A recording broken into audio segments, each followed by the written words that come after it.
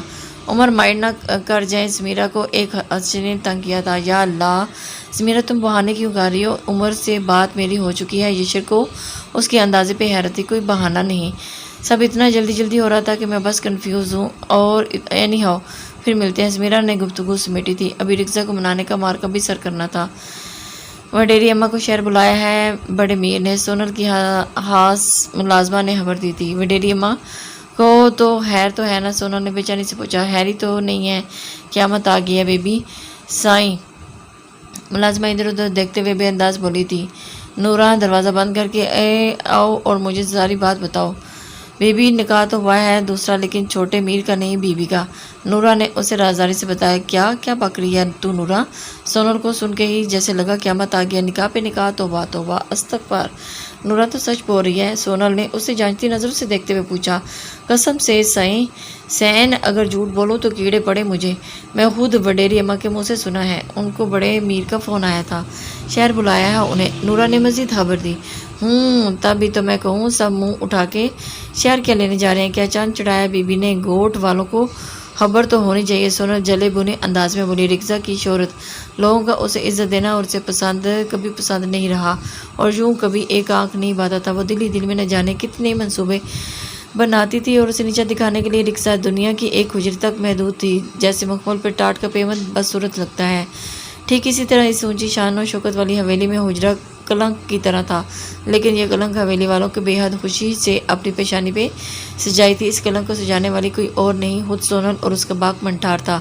سونل شادی کر کے حویلی آئی تھی تو اس نے دیکھا کہ میر زریاب اور باقی بھائیوں کی لاڈلی صرف ایک ہی لڑکی تھی، اور پھر رکزا سے اس کے لاڈ کی یہ انتہا تھی کہ اس کے خاندان میں اس کو اسکول جانے والی پہلی لڑکی بھی تھی اور اسے اسکول لے جانے کی ذمہ داری خود میر زریاب نے اٹھائی تھی۔ سونل کے دل پہ چھریاں سی چل گئی تھی اور خود اسے پڑھنے کا بڑا شوق تھا، لیکن منٹھار نے اسے اکلوتی اولاد ہونے کے باوجود اسکول نہیں بھیجا تھا، یہاں تک کہ وہ قرآن پاک کی تلاوت بھی نہیں کر سکتی تھی۔ رکزا روز حویلی کے پچھلے باغ میں بیٹھ کر سورۃ رحمان کی تلاوت کیا کرتی تھی۔ اپنے کمرے میں بیٹھی سونل کا پورا وجود جیسی دیکھی اندیکھی آگ میں جلنے لگتا تھا۔ سونل کا شمار اس گروہ میں ہوتا تھا جن کا دل پہ اللہ پہ مور لگا دیتے ہیں، سو ان پہ کوئی اثر نہیں ہوتا۔ سونل نے بھی یہ سب صرف سے سال بھر برداشت کیا تھا اور اس 1 سال کے بعد اس نے وہ کام کیا تھا جو رکزا فاطمہ کو حویلی میں زندہ درگور کر گیا۔ بابا صحیح میرے میر کو واپس اپنے گھر نہیں جانا۔ سونل اس بار آئی تو واپس جانے کا نام نہیں لے رہی تھی۔ منٹھار اس سے پوچھ لیا، کیوں مجھ سے روز اس چھوکری کے ڈرامے نہیں دیکھے جاتے؟ آج مجھے یہ چاہیے، کل مجھے یہ لا دو، پرسوں بولے گی ادا میری شادی شہر سے کروا دو، میں بول رہی ابا صحیح سے مل کے شادی برابری کی ہوتی ہے۔ سو ایک دم پھٹ پڑی۔ دیکھا جاتا تو رکزا سے ظاہری حسید طور پر کر رہی تھی۔ رکزا کا آواز پر مدھر پن آواز، آنکھوں کا سوز و گزار، لبوں کی نرم اور گفتگو سونل کو بیوقت رشک اور حسد کی کیفیت میں مبتلا کر جاتی اور بڑھتے بڑھتے یہ حسد رشک کی لکیر سے تجاوز کر گیا تھا۔ ارے ایسے کیسے شادی کر دیں برادری سے باہر؟ ابھی میں زندہ ہوں اور ادا حاکم ایسا کبھی نہیں کریں گے۔ منٹھار کو پورا یقین تھا میر حاکم کا بایاں ہاتھ رہا تھا اور امیر ذریعہ بھی اس کی آنکھوں سے دنیا کو دیکھتا تھا اور دماغ سے سوچا کرتا تھا۔ منٹار کا شمار ان لوگوں میں ہوتا تھا جو حکومت کے شوقین نہیں بلکہ حکومت کرنے والوں پہ حکمرانی کے شوقین ہوتے ہیں۔ ایسے لوگ سلطان ساز ہوتے ہیں۔ نہ ابا تو ہی بتا، برادری میں بچہ ہی کون ہے جس کے ساتھ خیر سے اس لڑکی کے 2 بول پڑھائے جائیں گے؟ سونل نے باپ کو یاد دلایا۔ میری دھی، میری بیٹی، ابھی تو جانتی نہیں، برادری میں جوڑ نہ ہو تو تب بھی ہم جوڑ بنا لیتے ہیں۔ منٹار مسکراتے ہوئے پراسرار انداز میں بولا۔ اس کے بھائی سے کسی دوسری شادی کے شوقین تو نہیں دیں گے؟ سونل نے بابر کروا دیا۔ جانتا ہوں، اس لیے تو میں نے حل نکالا ہے کہ سانپ بھی مرے اور لاٹھی بھی نہ ٹوٹے۔ منٹار اطمینان سے بولا۔ اور وہ کیا؟ سونل نے تجسس سے پوچھا۔ رکشا بی بی کو بنا کے اس کا قرآن سے نکاح کروا دیتے اور پھر حویلی تک کی رہے گی۔ کوئی لکھنا پڑھنا نہیں، اب آرام سے بیٹھ کر عبادتیں، بہت شوق ہے نا اسے تبلیغ کا؟ سونل زہر خندہ لہجے میں بولی تھی۔ ایسا ہی ہوگا دھی، پر تب تک تو کچھ صبر کر۔ بڑے طریقے سے ادا حکم اور ذریعہ کے کان میں یہ بات ڈالنی ہے، اور میری دی یہ کام صرف میں ہی کر سکتا ہوں۔ منٹار سونل کی بے چین فطرت سے واقف تھا تو پہلے ہی حد لگائی۔ اچھا بابا، نہیں بولتی میں کچھ، پر میں یہاں تب تک جاؤں گی جب حویلی کی لاڈلی بی بی بن جائے۔ سونل نے بھی شرط بتا دی تھی۔ ٹھیک ہے۔ راہ دھیرے سے، اور منٹار نے اصرار نہیں کیا تھا۔ ادا کچھ پریشان دکھتے ہو، خیر تو ہے؟ منٹار میر حاکم کے پاس ڈیرے پہ آیا تھا۔ ہاں بابا، بات ہی ایسی ہے۔ میر حاکم گہری سوچ میں چونکتے ہوئے بولے تھے۔ اعتراض نہ ہو تو ادا مجھ سے کر لیں، ہو سکتا ہے میں کوئی صلاح پیش کر سکوں۔ منٹار اپنے محسوس لہجے میں بولا جس پہ میر حاکم ہمیشہ پگھل جایا کرتا تھا۔ کیسی بات کرتے ہو منٹار؟ تم سے نہیں کروں گا تو کس سے کروں گا؟ تو ہمیشہ میرے ساتھ دیا ہے۔ بات یہانوں کے ہاں رکشا کے لیے رشتہ آیا ہے، میر حاکم نے بتایا۔ لیکن ادا وہ تو غیر خاندان اور غیر لوگ ہیں، اسے پرکھوں کی جائیداد، اور پھر تو خاندان بھی تو کوئی اس کے جوڑ کا نہیں ہے۔ میر حاکم نے اداسی سے کہا۔ توبہ کرو توبہ، اس سے کیسے شادی کر دوں میں اپنی بچی کی؟ اسے بیویاں کھانے اور ان کی زمینیں ہتھیانے کا بڑا شوق ہے۔ میر حاکم نے فوراً رد کر دیا۔ پھر ایک حل اور بھی ہے، لیکن پتہ نہیں ادا آپ کو اچھا لگے یا نہیں۔ منٹار نے اپنی بات کی طرف آتے ہوئے تمہید باندھی۔ وہ کیا؟ کھل کے کہو منٹار، میر حاکم نے حوصلہ دیا۔ رکشا کا حق بخشوا دیں، اسے بیوی بنا دیں، ہماری نسلیں سنور جائیں گی۔ منٹار نے عاجزی سے کہا، وہ عاجزی جس کے پیچھے کینہ تھا اور کسی کی صرف بربادی تھی۔ میر حاکم سوچ میں ڈوب گئے اور اوپر گرم ہوا کے طاقم میں چیل اپنی منحوس آواز میں چکر لگا رہی تھی، اور نیچے زمین سے بدت کا سایہ۔ رکشا فاطمہ وجود کو نگلنے کے لیے تیار تھی۔ ٹھیک ہے، میر حاکم نے سائے کو خود ہی حرکت کی اجازت دی تھی۔ منٹار خوشی سے کھل اٹھا تھا، بیٹی بھی خوش ہوتی تھی اور جائیداد کا بٹوارا بھی بچ گیا تھا۔ اب ہر کوئی منہ اٹھا کے حویلی تک آ کے رکشا کا رشتہ نہ مانگے اور نہ ہی اس کی جائیداد کو ہڑپنے کے خواب دیکھے گا۔ اور اب میں بھی وہی کر رہا ہوں جو میرے پرکھوں نے کیا تھا۔ میر حاکم یہی سوچ کے خود کو تسلی دے رہے تھے۔ اماں میری چوڑیاں پھر توڑ دیں، ادا روحان نے رکشا منہ بسوڑتے ہوئے۔ وہ تو ہیں ہی سائیں، تو بھی ایک دم چندری سی۔ 100 بار کہا ہے کانچ کی چوڑیاں نہیں پہنا کر، وڈیری اماں اسے جھڑک دیا۔ اماں حیدرآباد سے نئی چوڑیاں منگوا دینا، پرانی تو ساری ختم ہوں گی۔ رکشا نے اٹھلاتے ہوئے فرمائش کی تھی۔ ختم ہوگی یا ان کی باریوں کی لڑیوں میں بانٹ دیں۔ اے رکشا، عقل کر عقل۔ وڈیری اماں، اس کی نرم دلی سخت عاجز تھی۔ اچھا نا، اس بار منگوا دے، اگلی بار پکا نہیں دوں گی کسی کو۔ رکشا نے وعدہ کیا تھا۔ وڈیری اماں سر ہلا کے رہ گئی تھی۔ ایک ہی تو شوق تھا اس کا، ڈھیروں کانچ کی چوڑیاں پہننا اور اس کے چھنکار پہ دل کھول کے ہنسنا، لیکن اب رکشا سے یہ چوڑیاں اور ان کی چھنکار کا حق چھیننے والا تھا۔ لال چوڑیاں کیوں اماں؟ مجھے تو کالی پسند ہے۔ رکشا لال چوڑیوں کو سیٹ کرتے دیکھ کر چونکی تھی۔ تو دلہن بننے والی ہے نا رکشا، اور دلہن کی چوڑیاں ایسی ہوتی ہیں، بڑی برجھائی نے سمجھایا تھا۔ دلہن اور میں؟ رکشا نے حیرت سے پوچھا۔ وڈیری اماں نے خاموشی سے سر ہلا دیا اور ان کے دل میں اٹھتے درد کے سونامی کو آنکھوں سے بہہ جانے دیں۔ اور کل رات بھی بڑے میر کے آگے بول رہی تھی، صرف اپنی بیٹی کے لیے، لیکن ان کے خاندان میں عورتیں بولتی نہیں، صرف سنتی تھیں، اس لیے ہر عرضی رد ہوئی تھی۔ اسے بچانا چاہتی تھی وڈیری۔ تو پھر اماں برجھائی کیا بولی؟ کیسی شادی، کون دلہا؟ رکشا اسے جھنجھوڑتے ہوئے پریشانی سے بولی۔ سکینہ تو جا، میں اپنی دھی کو کچھ باتیں کر لوں۔ وڈیری اماں نے بہو کو جانے دیا۔ اماں، رکشا کے چہرے پر سرسمائی کے اثرات تھے۔ میری دھی، تجھے اب اپنے باپ اور ادا کتنا پیارا؟ انہوں نے پوچھا۔ بہت اماں، آپ جانتی تو ہیں، پھر کیوں پوچھ رہے ہیں؟ رکشا کچھ حیرت سے بولی۔ تو ان کے لیے کیا کر سکتی ہے میری دھی؟ اماں اس کے سر پر ہاتھ رکھتے ہوئے پوچھ رہی تھی۔ جو وہ کہیں گے جان تک دے سکتی ہوں میں اپنے بھائیوں کے لیے۔ رکشا نے جذب بھرے لہجے میں کہا تھا تو جان نہ دے، بس اپنا حق بخشوا دے، چپ چاپ بی بی بن جا۔ وڈیری اماں نے اس کے پیروں تلے سے زمین کھینچی اور بی بی یہ کیا ہوتا ہے اماں، وہ نہ سمجھی سے اسے دیکھنے لگی۔